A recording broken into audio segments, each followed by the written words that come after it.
Estimados, vamos a dar inicio a la inducción general de seguridad, salud ocupacional y medio ambiente. Quien les habla es la señorita Angie Loaiza, supervisora SOMA de Leite Corp. En Leite Corp nos consideramos una gran familia. Nuestra principal misión es desarrollar y ofrecer productos alimenticios de calidad a través de soluciones innovadoras, mejora continua y con el compromiso de nuestro talento humano. Nuestra visión es ser una marca reconocida de productos alimenticios de calidad. El contenido de la presente inducción abarca el objetivo general, el marco legal, las políticas, el reglamento interno de seguridad y salud en el trabajo, la seguridad en el trabajo, la salud en el trabajo y el medio ambiente. El objetivo es fomentar una cultura de seguridad, salud ocupacional y medio ambiente orientada a todas las partes interesadas de nuestra representada Leite Corp mediante el desarrollo de planes de formación, entrenamiento y capacitación continua, los cuales se encuentran incluidos dentro de nuestro programa anual de capacitaciones. Marco legal. La principal ley que nosotros tenemos como referencia es la Ley 29783, que es la Ley de Seguridad y Salud en el Trabajo, la cual tiene como objetivo promover una cultura de prevención de riesgos laborales en el país. Y en su reglamento, el Decreto Supremo 005-2012-TR cuentan con una cantidad de principios, los cuales nosotros extraemos dos como referencia para la presente inducción: el principio de prevención y el principio de protección. El principio de prevención: el empleador garantiza en el centro de trabajo el establecimiento de los medios y condiciones que protejan la vida, la salud y el bienestar de los trabajadores.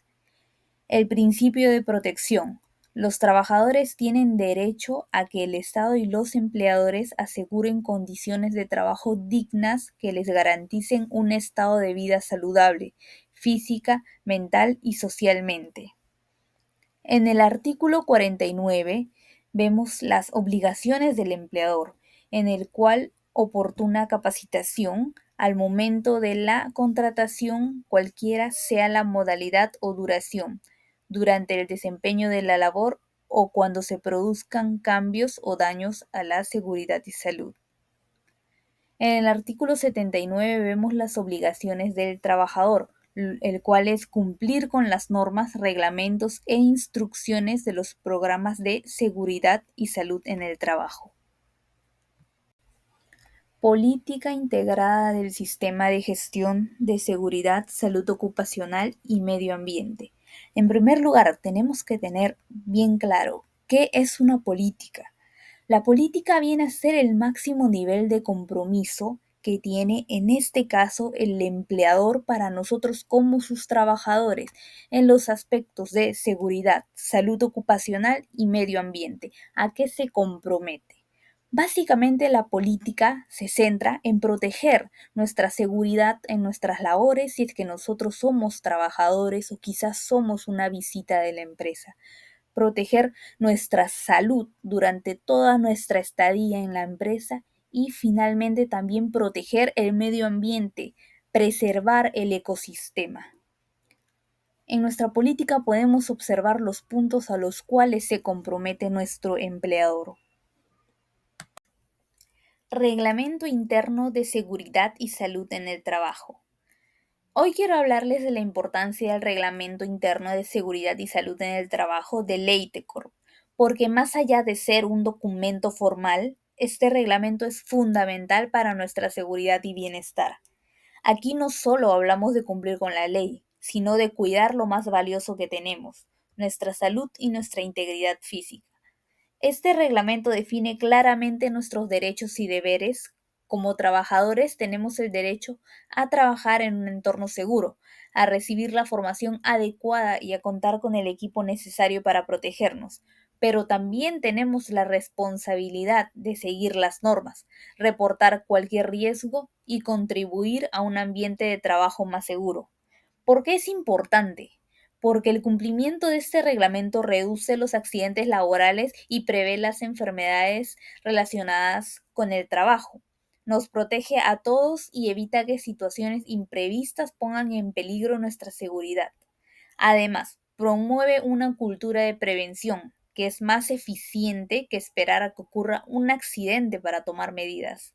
El reglamento no es solo una obligación, sino un compromiso mutuo para hacer de Leitecorp un lugar donde todos podamos trabajar con tranquilidad, sabiendo que nuestra salud está protegida.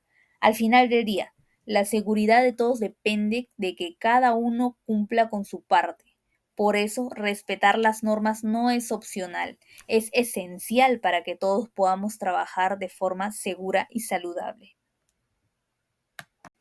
Seguridad en el trabajo. A continuación vamos a ver una serie de videos los cuales nos van a ayudar a entender este apartado. Todas las actividades que realizamos están asociadas a peligros, los cuales debemos aprender a identificar para controlar su nivel de riesgo y, por ende, el daño que podrían ocasionarnos. Entonces conozcamos qué es un peligro. Peligro es la propiedad o característica intrínseca de algo capaz de ocasionar daños a las personas, equipos, procesos y ambiente. ¿Y qué es el riesgo? Riesgo es la probabilidad de que el peligro se materialice en unas determinadas condiciones y sea generador de daños a las personas, equipos y ambiente. Veamos algunos ejemplos. El peligro es el trabajo en altura. El riesgo es una caída a desnivel. Peligro, equipo energizado. Riesgo, contacto con energía eléctrica. Peligro, manipulación de insumos químicos. Riesgo, daños al ecosistema. Todo peligro está asociado al menos a un riesgo. Por lo tanto, debemos identificar los peligros y evaluar los riesgos asociados a nuestras actividades. ¿Qué podría suceder si en mi puesto de trabajo no identifico los peligros y no controlo sus riesgos? Podría sufrir un accidente. Este accidente, de acuerdo a su nivel de riesgo, podría ser leve, incapacitante o mortal. Entonces, es importante, una vez identificados todos los peligros, conocer y evaluar el nivel de riesgo de cada uno de ellos. Para hallar el nivel de riesgo, se multiplica la probabilidad de que ocurra por la severidad del evento. El índice de probabilidad se determina evaluando los siguientes factores: frecuencia, personas expuestas, controles existentes y capacitación. Veamos con mayor detalle cada factor.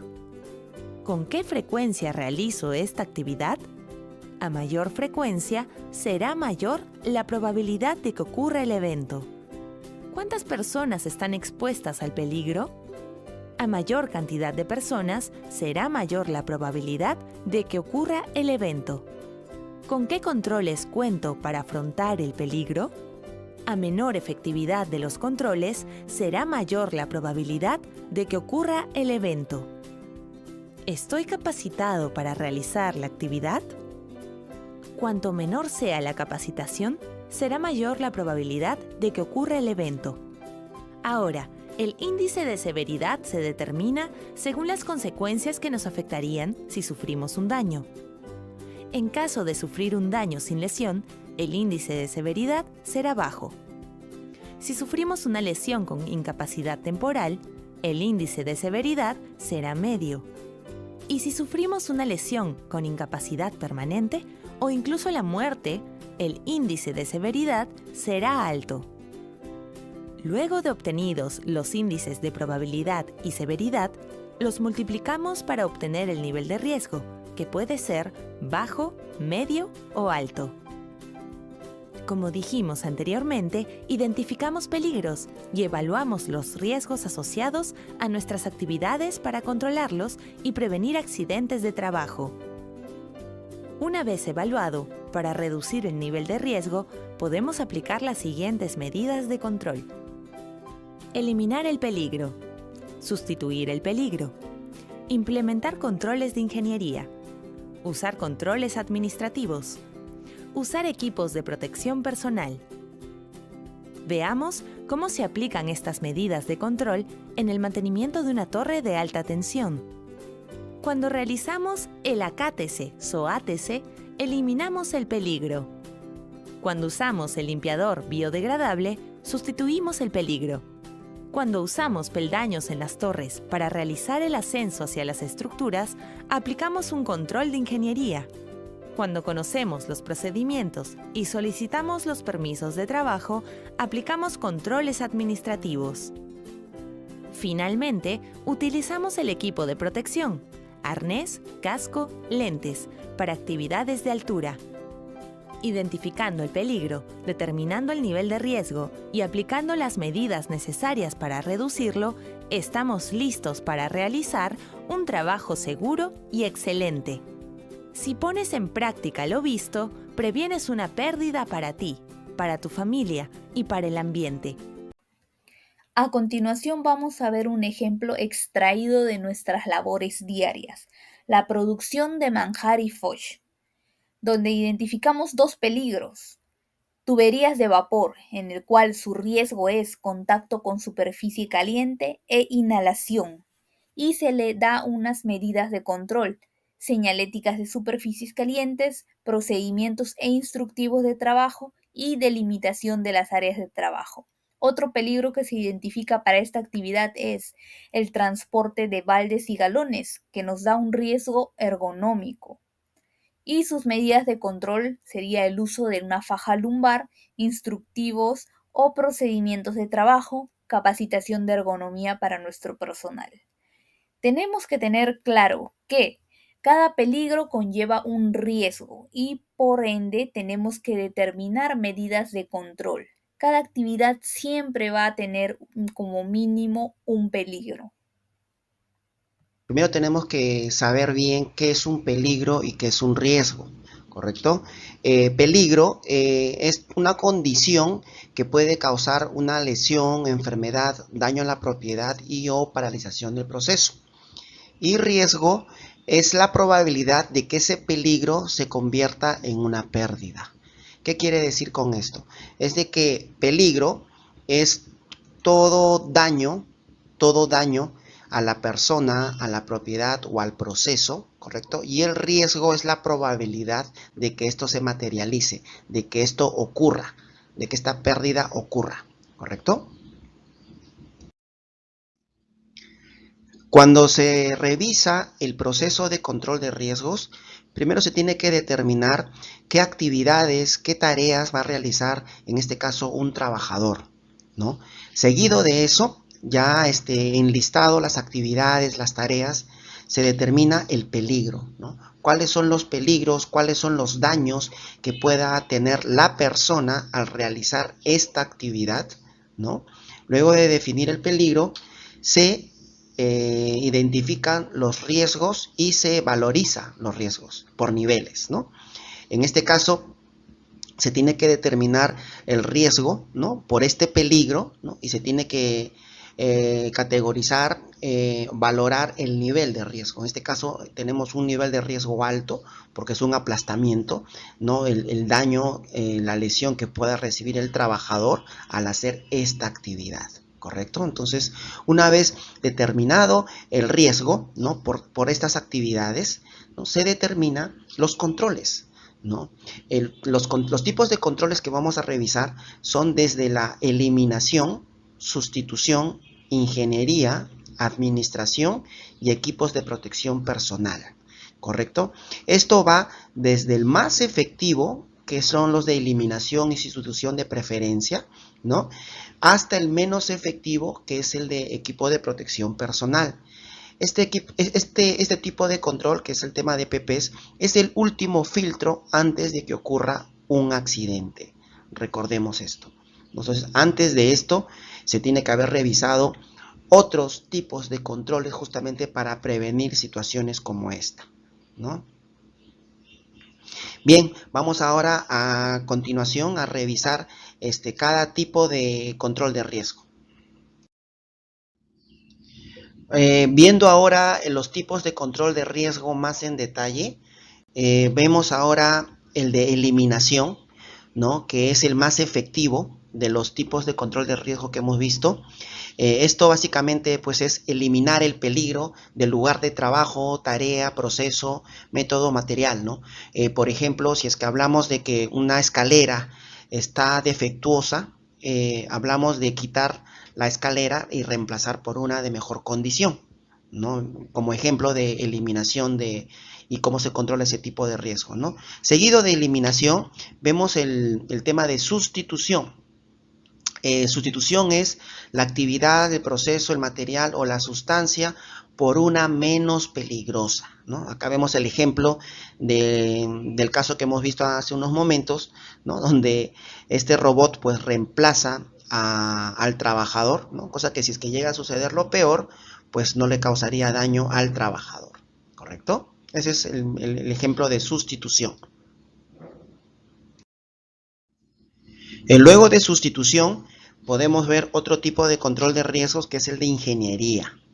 ¿Ya? Esto es aislar el peligro usando ayudas mecánicas, barreras, guardas, sistemas de ventilación y aislamiento durante el tiempo de la operación que se desarrolla pues la actividad, ¿no? Con respecto al ejemplo anterior que vimos, vemos pues de que el trabajador puede realizar la actividad, ¿no? Y usando como soporte, ¿no? Unos soportes metálicos, ¿no? Cosa que con esto evita de que el riesgo de aplastamiento pues se dé, ¿no? Y por ende controla el riesgo, ¿no? Continuando con el tipo de control de riesgo, tenemos también el control de riesgo de administración, ¿no? Esto es establecer políticas, procedimientos, prácticas del trabajo, señales de riesgo y programas de entrenamiento para reducir la exposición al riesgo, ¿no? Entonces, acá podemos ver temas de señalización, ¿no? Antes de realizar la actividad, ¿no? Y de repente por ahí también un procedimiento de trabajo, ¿no? Para justamente implementar lineamientos, medidas, justamente para prevenir situaciones como el accidente del aplastamiento, ¿no? Que es el riesgo que hemos visto anteriormente. Y por último, el riesgo de EPPs, que es el menos efectivo, ¿no? Dar un EPP, proporcionar un EPP adecuado para proteger a la persona contra el peligro, ¿no? Sin embargo, para este riesgo de aplastamiento, pues darle un casco, lentes o guantes al trabajador, pues no va a controlarse el riesgo, ¿no? Por completo, ¿ya? Y definitivamente todavía podría causar una lesión al trabajador, ¿no? Que eso es lo que se quiere evitar. Eh, el control de riesgo de PP es el último control de riesgo, es el menos efectivo y ya es el último filtro pues antes de que suceda un incidente o un accidente, ¿correcto? Entonces, de primera instancia se tiene que considerar la eliminación, sustitución de primera instancia, ¿no?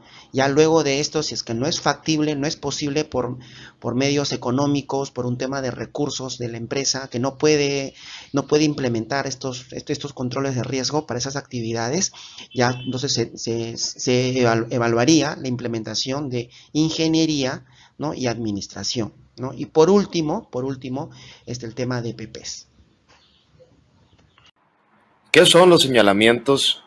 Son objetos físicos con alguna forma geométrica combinados con color, texto y símbolos que proporcionan una información determinada relacionada con seguridad. Se utilizan tres figuras geométricas para cada una de las señales como círculos, que quiere decir obligación o prohibición, triángulos, que significa advertencia de peligro, y cuadrados o rectángulos, que es de información. También se utilizan cuatro colores para identificar cada una de ellas: amarillo, que significa señal de advertencia; rojo, para prohibición, peligro y alarma; azul, que quiere decir señal de obligación; y verde es salvamiento, auxilio o situación de seguridad. Primero, las señales de precaución, las cuales avisan de posibles peligros que pueden conllevar la utilización de algún material o herramienta. Son usadas para prevenir accidentes, riesgos de la salud y enfrentar condiciones de emergencia en la prevención de accidentes. Por ejemplo, esto significa que hay que tener precaución, ya que esta es una zona de tránsito de montacargas u otros vehículos industriales de transporte de materiales. Señales de prohibición. Estas tienen como principal objetivo el restringir acciones o situaciones.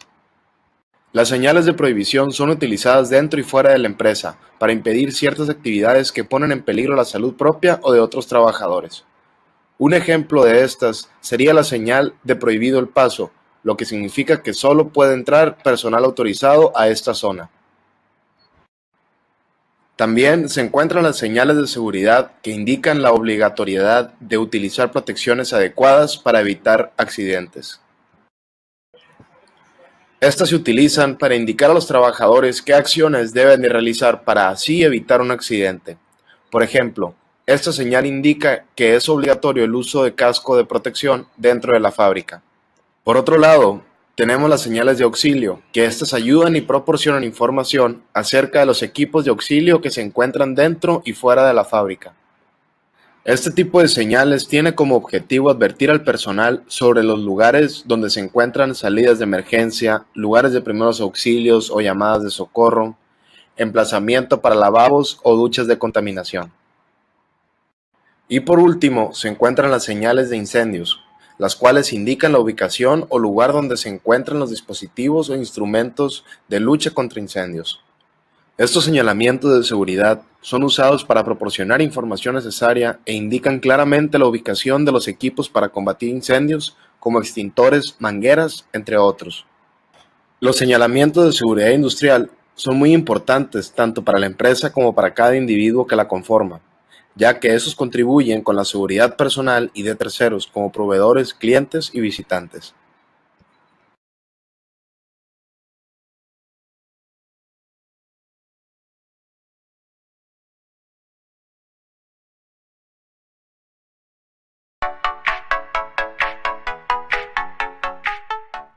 Las hojas de seguridad son documentación relacionada a los productos químicos, en la cual se especifican los riesgos, precauciones, recomendaciones de uso y las medidas de las soluciones que vamos a emplear para realizar nuestras tareas diarias. Esta incluye el denominado rombo de seguridad, con información sobre los riesgos que presupone el producto químico en cuestión. El contenido de las hojas es el siguiente. El nombre será con el cual vamos a identificar a dicho producto químico. Las precauciones indican las medidas que se deben acatar para su manejo, así como las medidas de acción en caso de derrame, ingestión o contacto con la piel.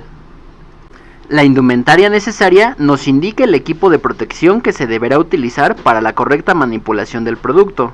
El riesgo de mezclas indica los riesgos al mezclar con otras sustancias químicas. Es de gran importancia, ya que existen mezclas que pueden generar vapores tóxicos que son dañinos para nuestra salud. El almacenaje nos indica el sitio en el cual el producto químico en cuestión deberá almacenarse y las condiciones en las cuales se deberá almacenar. Los usos nos habla de las aplicaciones que el producto químico deberá tener en nuestro día a día y deberemos respetarlos. La preparación de la solución nos indica la cantidad de cada producto químico para preparar una solución para un fin específico. Siempre se deberán respetar estas medidas a menos que la etiqueta del fabricante especifique alguna otra medida. Para ello es importante también revisar el envase del producto que estamos manipulando. El rombo cuenta con 4 divisiones y tienen 4 colores asociados con un significado determinado. El azul hace referencia a los peligros para la salud. El rojo indica la amenaza de inflamabilidad, que quiere decir el riesgo de que pueda prenderse fuego. Y el amarillo, el peligro por inestabilidad. Si lo queremos relacionar con algo, sería una explosión. ¿Qué tan propenso es a que explote ese producto o esa combinación de productos? A estas 3 divisiones se les asigna un número, de 0, que significa que no hay peligro, a 4, que es un peligro máximo. Por su parte, en la sección blanca puede haber indicaciones especiales para algunos materiales, indicando que son oxidantes, corrosivos, reactivos con agua o radioactivos. En el caso de oxidantes o corrosivos, tenemos al cloro, por ejemplo, que es el que manejamos cotidianamente. En el color azul de la salud, el número 4 significa que es un elemento que con muy corta exposición puede causar muerte o daño permanente, incluso en caso de atención médica inmediata. El número 3 significa que es un material que igualmente con corta exposición puede causar daños temporales o permanentes, aunque se preste atención médica. El número 2 son materiales cuya exposición intensa o continua puede hacer que suframos incapacidades temporales o posibles daños permanentes a menos que se dé tratamiento médico inmediato. El número 1 significa que son materiales que pueden causar irritación o que partículas pueden generar daños residuales menores aún en ausencia de tratamiento médico.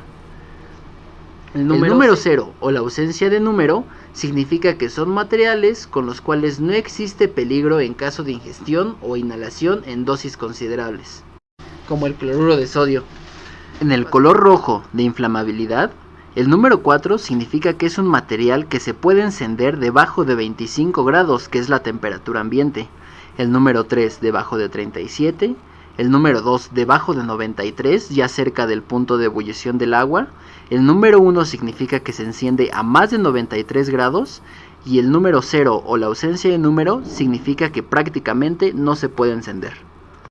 En el color amarillo de reactividad, el número 4 significa que puede explotar súbitamente, incluso con ligeros movimientos. El número 3 significa que es un material que puede explotar en caso de un choque o un calentamiento. El número 2 significa que es inestable a temperaturas elevadas y que explota o reacciona violentamente cuando se combina con agua. El número 1 significa que es normalmente estable, pero puede ser inestable si se eleva mucho la temperatura. Y el número 0 o la ausencia de número significa que es normalmente estable incluso bajo exposición al fuego y no es reactivo con agua. El color blanco de riesgo específico se refiere a otras propiedades, como si el material es oxidante, corrosivo, o si no se debe mezclar con agua, pues puede reaccionar de manera violenta. También aquí se especifica si es un material radioactivo o si supone un riesgo biológico, como las gasas con sangre o jeringas que ya fueron utilizadas. Es importante mencionar que para el caso del riesgo biológico deberemos recordar depositar cualquier material de curación o jeringas en el bote designado para dichos materiales. Hoy vamos a hablar del uso seguro de productos químicos de higiene, limpieza y desinfección. Pero antes vamos a explicarte algunos conceptos básicos a tener en cuenta.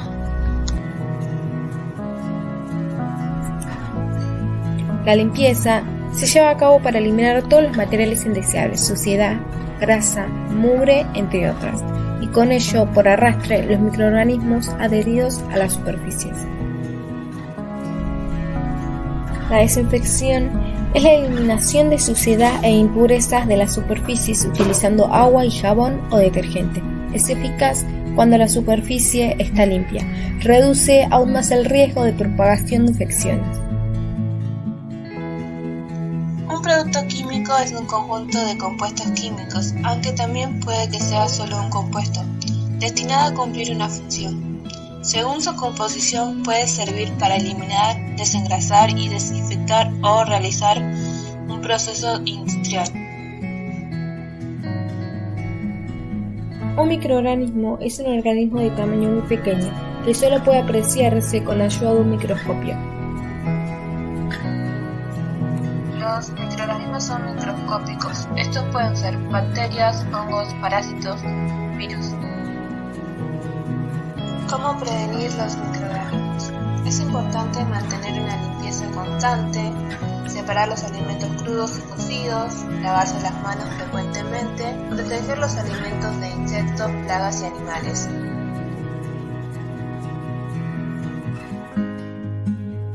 Es muy importante saber que no todos los microorganismos causan enfermedades, solo los que son agentes patógenos. La mayor parte no son perjudiciales y son vitales para el planeta. Elementos de protección personal, o EPP, tienen como principal objetivo proteger al trabajador frente a agresiones externas que pueden amenazar su seguridad o la salud del trabajador. Siempre deberás utilizar elementos de protección personal según el riesgo asociado al producto que estés manipulando.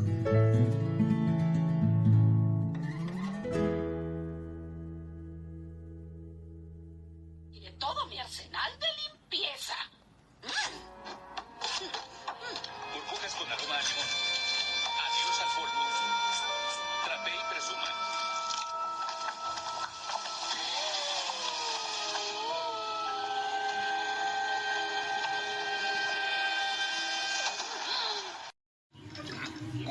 áreas bien ventiladas. No sean payasos.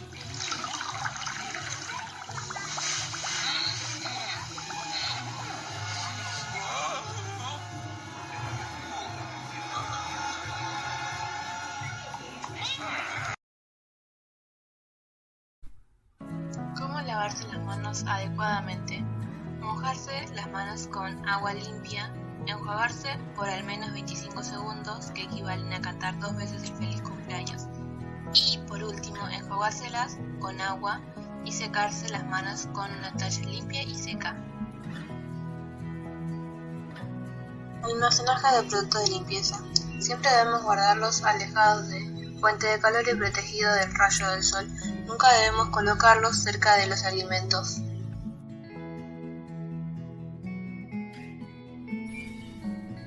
Los riesgos ocasionados por no tener cuidado pueden ser por ingestión o por inhalación y producir irritación, alergias, quemaduras de garganta, intoxicación o por contacto de manera directa o por salpicadura y producir irritación o quemaduras. Algunas consideraciones que debemos tener en cuenta son reglas de etiqueta de los envases, que todos los productos deben tener una identificación en su etiqueta, nunca usar envases de bebidas o alimentos y nunca mezclar los productos de limpieza. Un pictograma es una imagen en la etiqueta con un símbolo de advertencia y color específico, con el fin de dar información sobre el daño de determinada sustancia o mezcla que puede provocar a la salud o al medio ambiente. Las sustancias químicas deben tener estos pictogramas en la etiqueta de manera que adviertan claramente a la persona que va a manipular dicha sustancia.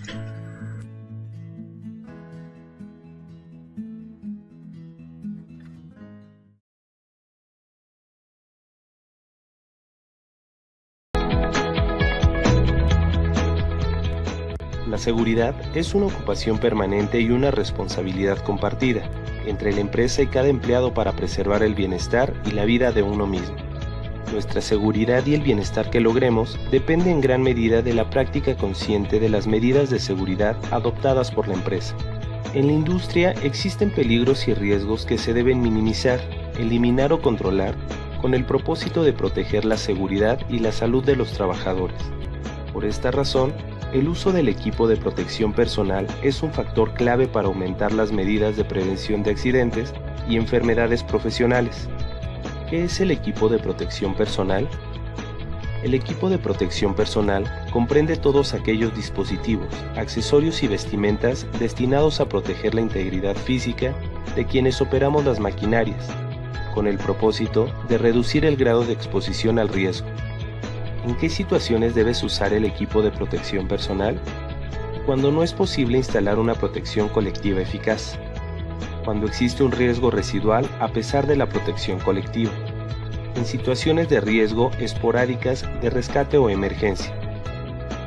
¿Cuáles son las normas que debes seguir al usar el equipo de protección personal?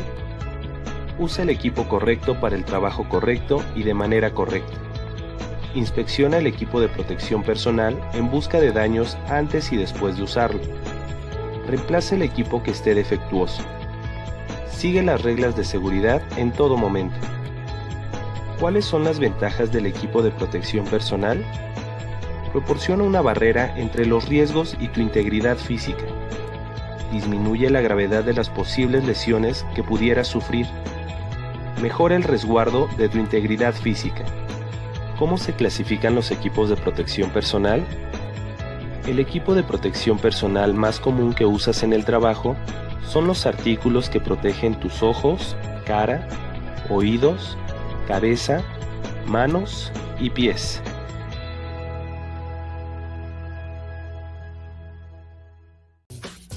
Hola, bienvenidos al curso de Prevención de Riesgos Laborales y Seguridad de Empresas Generadoras de Bienes y Servicios. Continuando con el curso, se realizará una descripción acerca del tema de conceptos de accidentes e incidentes. A continuación, se muestran algunos conceptos de accidentes e incidentes en el proceso laboral, ya que dichos conceptos nos ayudarán en los próximos módulos de este curso. Continuaremos con accidente. Es todo acontecimiento, hecho o imprevisto no deseado que interrumpe o interfiere el desarrollo normal de una acción y origina lesiones o pérdidas personales, daños al ambiente, etc. Accidente de trabajo. Es todo suceso no deseado de acción repentina que produce una lesión funcional o corporal. Esta puede ser temporal o permanente, inmediato o posterior, incluso pudiendo ocasionar la muerte del trabajador. Enfermedad derivada del trabajo. Es el deterioro lento y paulatino de la salud del trabajador producida por una exposición continua a situaciones adversas, producidas por agentes químicos, físicos, biológicos o ambientales. Incapacidad de trabajo. Es la imposibilidad física o mental en que queda la persona para continuar con sus labores habituales, ya sea una lesión de trabajo o enfermedad ocupacional. Puede ser tipo parcial, temporal o permanente. Incidente. Es todo acontecimiento, hecho o imprevisto no deseado que interrumpe o interfiere el desarrollo normal de una acción, sin ocasionar consecuencias adicionales ni pérdidas de ningún tipo. Lesión. Es toda alteración interna o externa física o psicológica causada por el individuo, el cual implica incapacidad de realizarse actividades de carácter motriz o psicológico. La prevención es una disciplina que busca promover la mejora de la seguridad y salud de los trabajadores en sus respectivos trabajos, mediante la aplicación de medidas y el desarrollo de las actividades necesarias para prevenir los riesgos derivados de las condiciones de trabajo, teniendo como herramienta fundamental la evaluación de riesgos desarrollada en cada empresa por técnicos especialistas en prevención de riesgos laborales. Los principios de la acción preventiva son evitar los riesgos, evaluar los riesgos que no se puedan evitar, combatir los riesgos en su origen, adaptar el trabajo a la persona, tener en cuenta la evolución de la técnica, sustituir lo peligroso por lo que entrañe poco o ningún peligro, planificar la prevención, adoptar medidas que antepongan la protección colectiva o individual. Las pérdidas se presentan en una gran variedad de formas y a menudo mezclada con lo que no es pérdida. El concepto de valor agregado nos ayuda a entender mejor lo que no entendemos por pérdida. Valor agregado son aquellas actividades que transforman materias primas, materiales o ideas en algo valorado por el cliente. Analicemos cuáles son las posibles reacciones a distintas fases del problema para hacernos una idea sobre por qué aparecen las pérdidas. 1. Manufactura. No hay lugar para poner ese material. Pongámoslo aquí por ahora. 2. Medio de transporte. Esta carga es muy pesada. Tomemos prestado ese autoelevador. 3. Inspección. En este proceso hay algunos defectos. Aumentemos la producción por un tiempo para asegurarnos que tenemos los productos suficientes para completarlo. 4. Equipamiento. Ha habido muchas roturas de máquinas. Llamemos a la gente de mantenimiento para que haga una reparación de emergencia. 5. Control o management. El plan de producción del próximo mes no está listo. Usemos el del mes pasado. Entonces, ¿qué es lo malo de estas reacciones? En la superficie aparecen como reacciones de sentido común, pero nadie se pregunta por qué el problema ocurre. Este tipo de reacciones a los problemas se convierten en la forma normal de encararlos hasta que alguien mira más detenidamente entre líneas las causas que llevan a la raíz del problema. He aquí las pérdidas que se producen en una empresa. Flujo de comunicación ante eventos no deseados. El primer paso es reportar. Debe efectuarse de manera inmediata cualquier evento suscitado. El no hacerlo es una falta grave. El segundo paso es actuar. El supervisor y o encargado tendrá la responsabilidad de comunicar al área SOMA. El tercer paso es evaluar. El área SOMA determina el caso y manifiesta el plan de emergencia según el grado del evento. Salud en el trabajo. A continuación vamos a ver una serie de videos los cuales nos van a ayudar a entender mejor este apartado. Salud en el trabajo. Importancia del examen médico ocupacional. Bienvenido. ¿Sabes qué son los exámenes médicos ocupacionales? ¿Entiendes su importancia? ¿Por qué deben de hacerse? ¿Cuál es su objetivo? Todos estos los vamos a analizar de forma detallada. Comencemos. Son exámenes médicos realizados dentro de una institución, desde el ingreso del trabajador hasta el momento de su cese. Tienen carácter periódico.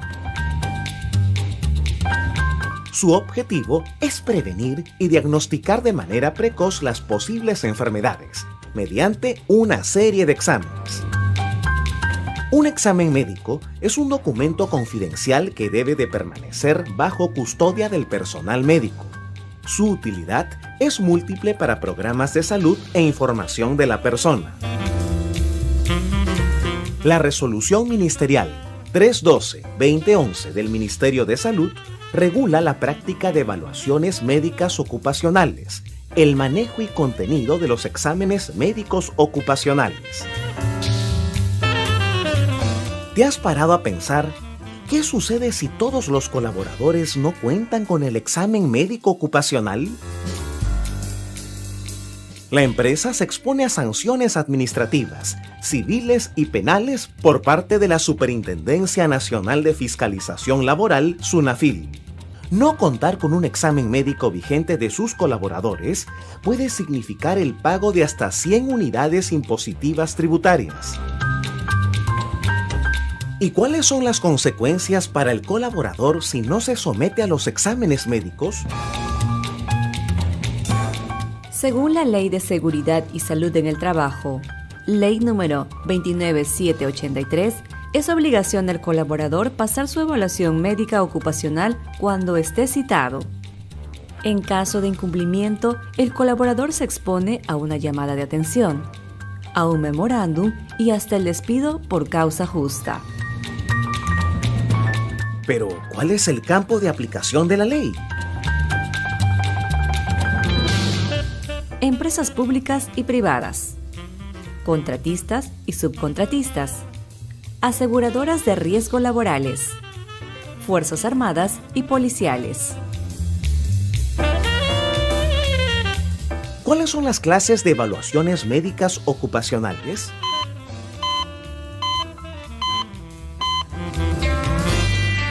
Son 4. La evaluación médica de ingreso, las evaluaciones periódicas, la de retiro o de egreso y las evaluaciones médicas especiales. A continuación, analizaremos cada una de ellas. La evaluación médica preocupacional o de ingreso se realiza para determinar las condiciones físicas, mentales y sociales del colaborador. El médico debe de respetar la reserva de los diagnósticos y emitirá recomendaciones para mejorar su salud. La evaluación médica periódica se realiza con el fin de monitorear la exposición a factores de riesgo e identificarlos de forma precoz. Se realiza cada 2 años, de manera obligatoria según la Ley 30-222. Los exámenes médicos de salida son facultativos y podrán realizarse a solicitud del empleador o trabajador. En cualquiera de los casos, los costos de los exámenes médicos los asume el empleador. La evaluación médica especial se hace en 2 supuestos. Uno es por cambio de ocupación. En este caso, es obligatorio cada vez que ello implique cambio de medio ambiente laboral, de funciones o exposición a nuevos factores de riesgo. El otro supuesto es por reincorporación laboral y también es obligatorio cada vez que el colaborador tenga descanso médico mayor a 30 días, con el objetivo de evaluar sus condiciones de salud. ¿Sabes cuáles son las evaluaciones clínicas que se toman durante el examen médico? Laboratorio, audiometría, oftalmología, espirometría, funciones vitales, psicología, rayos X, consultorio médico. El objetivo es prevenir y diagnosticar de manera precoz las posibles enfermedades. Recuerda que las evaluaciones clínicas son de acuerdo al protocolo establecido según los factores de riesgo identificados en tu puesto de trabajo. La espirometría es un examen que se realiza para medir la función y capacidad de los pulmones. Esta sencilla prueba, que consiste en soplar a través de una boquilla que está conectada a un dispositivo electrónico y a un software con unos estándares predeterminados, le permite al especialista determinar la presencia de alguna alteración en el volumen pulmonar. La radiografía es un examen que se utiliza para examinar a los pulmones y las patologías que pueden alterar su funcionamiento. Debe evitarse en mujeres embarazadas. La audiometría tiene por objetivo cifrar alteraciones de la audición en relación a estímulos acústicos. Para realizar e interpretar la audiometría es necesario conocer las vibraciones acústicas y la fisiología de la audición. Se recomienda estar en condiciones adecuadas, descansado, carente de síntomas de resfriado, no usar aretes, etc. Recuerda, para pasar un examen médico debes estar citado previamente. Si aún no le ha llegado el correo de invitación, pero desea realizarlo, por favor comuníquese con el médico ocupacional. Quienes pasaron la evaluación médica en el año 2017 no les corresponde hasta el 2019, a menos que sean contactados por el médico ocupacional. Recuerda solicitar al término de tu evaluación médica tu hoja de resumen de resultados. Verifique la clave y contraseña que te envía la clínica para poder revisar tus exámenes en línea. Así también tendrás acceso al historial de tus evaluaciones. Hemos llegado al final. Recuerda poner en práctica todo lo aprendido. ¡Hasta pronto! Ergonomía laboral, contribuyendo al bienestar físico y mental. La ergonomía aplicada al ámbito laboral se encarga de optimizar la interacción hombre, máquina y ambiente, adaptando las condiciones de trabajo a las características físicas y mentales de los colaboradores, con el objetivo de proporcionar bienestar y seguridad. ¿Por qué es importante? Del total de enfermedades ocupacionales, el 50% son provocadas por posturas forzadas y movimientos repetitivos, 19% por hipoacusia y 7% por lumbalgia. Esto genera pérdidas estimadas entre 1.000 millones y 5.500 millones de dólares anuales. La mejora de los puestos de trabajo genera un incremento de la productividad de hasta un 15%, ya que buena ergonomía, mejor economía. ¿Cómo identificar que necesitamos mejorar nuestro puesto de trabajo? Si sentimos malestar en alguna de estas partes del cuerpo. Cuello, por ejemplo, el síndrome cervical, producido por una contractura muscular en la parte posterior de las cervicales. Hombros, la lesión músculo-esquelética más frecuente en esta articulación es la tendinitis del manguito de los músculos rotadores. Codos, los trastornos músculo-esqueléticos más frecuentes se producen por inflamación de tendones. Muñecas, dolencias como el síndrome del túnel carpiano. Espalda, lumbalgia, una de las dolencias más padecidas. Por ello, un factor clave en el desarrollo de un programa de ergonomía laboral es la participación activa de los colaboradores, ya que ellos son los que mejor conocen las condiciones del trabajo. ¿Qué factores debemos observar? La presencia de posturas forzadas, los movimientos repetitivos en manos y codos, la manipulación de cargas pesadas, la exposición a vibraciones, la existencia de condiciones ambientales laborales adversas. Todos estos son factores de riesgo ergonómico que provocan trastornos musculoesqueléticos. La ergonomía laboral puede ayudarnos a prevenir enfermedades, mejorar el desempeño e incrementar la productividad. Medio ambiente. Medio ambiente. Medio ambiente. Medio ambiente. Medio ambiente. Medio ambiente. Medio ambiente. Medio ambiente. Aspectos e impactos ambientales. La naturaleza es un equilibrio frágil y precioso, pero nuestras acciones diarias pueden alterar este delicado ecosistema. Los aspectos ambientales son todas las actividades humanas, productos o servicios que interactúan con el medio ambiente. Estos incluyen el uso de recursos naturales como agua y energía, las emisiones de gases de efecto invernadero y la generación de residuos. Los impactos ambientales son las consecuencias de estos aspectos en el medio ambiente, como la contaminación del aire, el agua y el suelo, la pérdida de la biodiversidad y el cambio climático. Estos impactos no solo afectan a la naturaleza, sino también a la salud de todos los seres vivos y al bienestar de las generaciones futuras. Los aspectos e impactos ambientales están en todas partes, desde nuestras acciones diarias hasta las decisiones empresariales y políticas. Pero hay esperanza.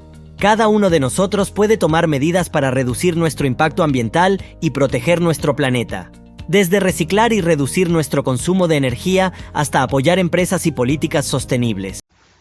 Hola, bienvenidos a un nuevo video de Sin Desechos por un Mundo Sostenible. El día de hoy hablaremos sobre la clasificación de residuos sólidos. Si has visto nuestros videos, has podido observar y entender qué son residuos sólidos, pero para comprenderlo un poco mejor te explicaré que los residuos sólidos son bienes, ya sea productos o servicios, que nosotros utilizamos y luego nos desprendemos de él. Estos residuos van a un tratado para luego ser valorizados y disponerlos a un correcto uso, ¿no? A un correcto tratamiento.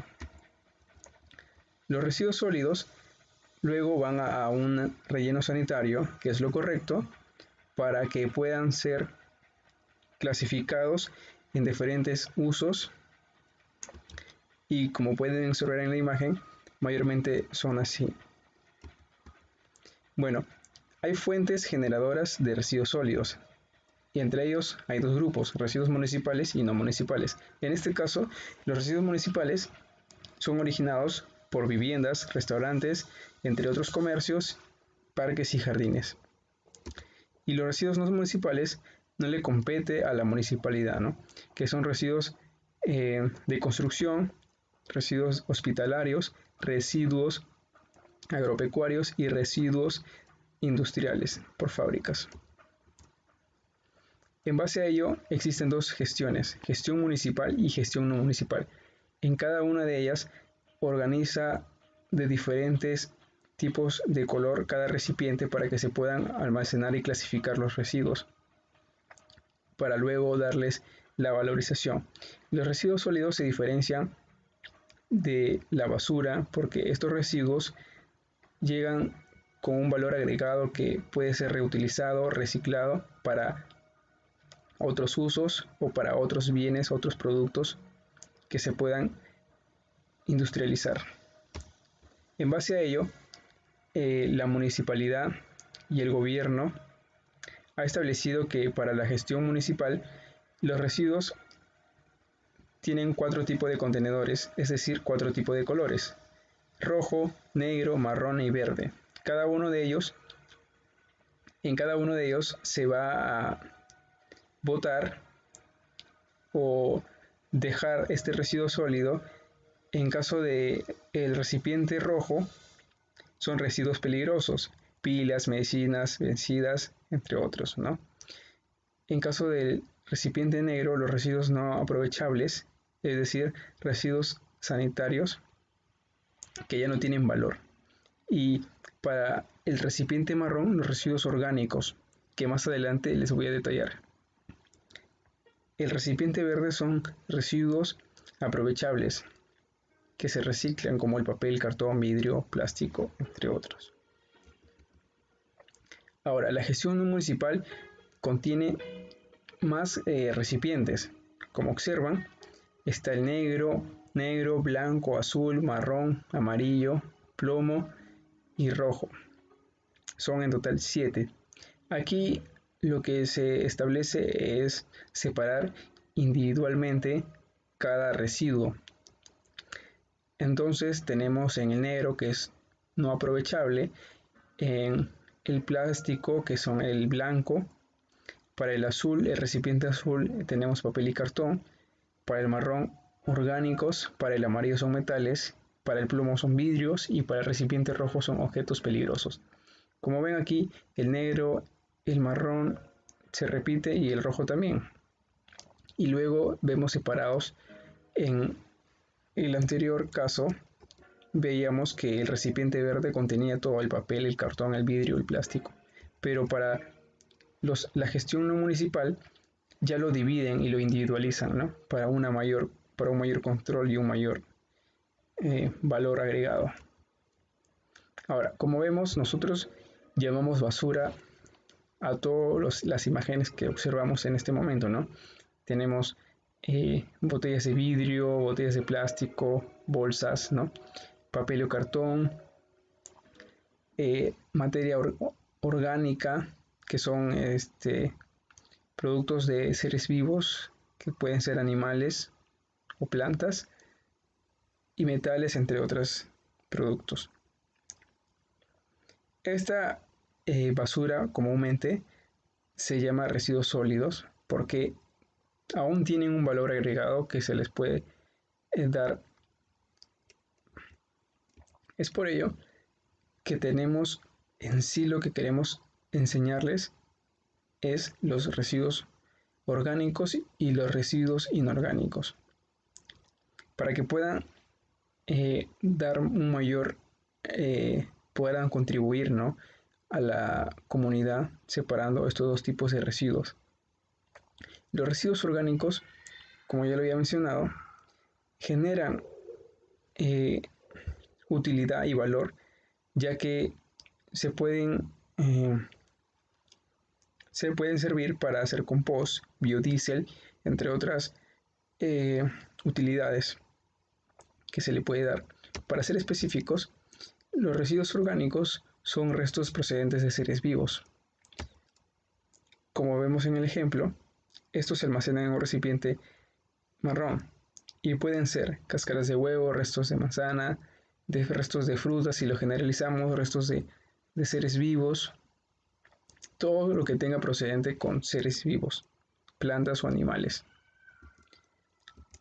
Y para los residuos inorgánicos tenemos todo lo que ya no proceda de seres vivos, y tenemos la contraparte, que es plásticos, latas en metal, vidrio, botellas, papel y cartón. Estos comúnmente se reciclan y se reusan. Y para eso nosotros tenemos que contribuir. Vemos ejemplos: plástico, de vidrio, de metal y objetos especiales. Ahora, para finalizar, el tipo de residuo peligroso, que se desprende de los residuos hospitalarios y de los residuos domésticos que nosotros podamos utilizar. Como bien sabemos, las medicinas, y en esta época de pandemia utilizamos mascarillas, gorras, guantes, ¿no?, que no solamente se van a encontrar en hospitales. Ahora bien, para resumir, tenemos 6 tipos de recipientes con diferentes colores que comúnmente se suele utilizar para clasificar los residuos. Aquí se encuentran los inorgánicos en 5 recipientes y solamente el orgánico en un recipiente marrón. El orgánico es, como ya lo había mencionado, es muy beneficioso, ya que puede ser tratado fácilmente, su descomposición es más rápida y contribuye, ¿no?, a que no se almacene o no se haga muy grande la carga, ¿no?, de tratar estos residuos. Es por ello que estos residuos orgánicos se pueden utilizar como fertilizante, biodiesel, entre otros productos de utilidad, ¿no? Y los residuos inorgánicos, como vemos aquí, en el amarillo son metales, en el azul es papel y cartón. Para vidrio le corresponde el recipiente verde, para el plástico el recipiente blanco, y para los residuos peligrosos el recipiente rojo. Entonces, Esto nos ayuda a que las personas encargadas de clasificar y darle valor puedan, les puedan hacer más fácil el trabajo, ya que ellos se encargan de clasificar, de tratar todo esto, y si nosotros no contribuimos en esto, pues la tarea es más ardua, es más difícil y complicada, ¿no? Tener que separar todo esto, las descomposiciones que ya se van generando desde que nosotros desechamos desde nuestro hogar hasta los centros o los rellenos sanitarios, ¿no? Entonces, nosotros tenemos que aplicar las 3 R's, que en un futuro video explicaré más allá, pero para ser breves y se puede entender, las 3 R's se basan en reutilizar, reducir y reciclar. En base a esto nosotros podemos dejar de comprar algunas cosas y de esa forma ya estamos reduciendo nuestras compras, nuestros usos, ¿no? Hacia algunos objetos o productos innecesarios que ya no tengan tanto beneficio para nosotros. Y reusar aquellos materiales o bienes que puedan ser reutilizados, ¿no? De repente podemos reutilizar el plástico de botellas, papel o cartón para una actividad, una manualidad, y entre otras cosas, ¿no? Se pueden reutilizar. Y por último, ya objetos que ya no sean reaprovechables, entonces se reciclan para producir otros productos y generar un círculo que no dañe tanto al medio ambiente y contribuya, ¿no? a una organización saludable.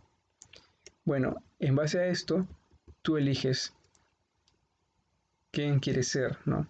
La persona que recicla y ayuda, contribuye a la comunidad y al medio ambiente, o la persona que no le importa nada y, como se ve en la imagen, parece un puerquito que bota todo donde le plazca sin pensar en los demás.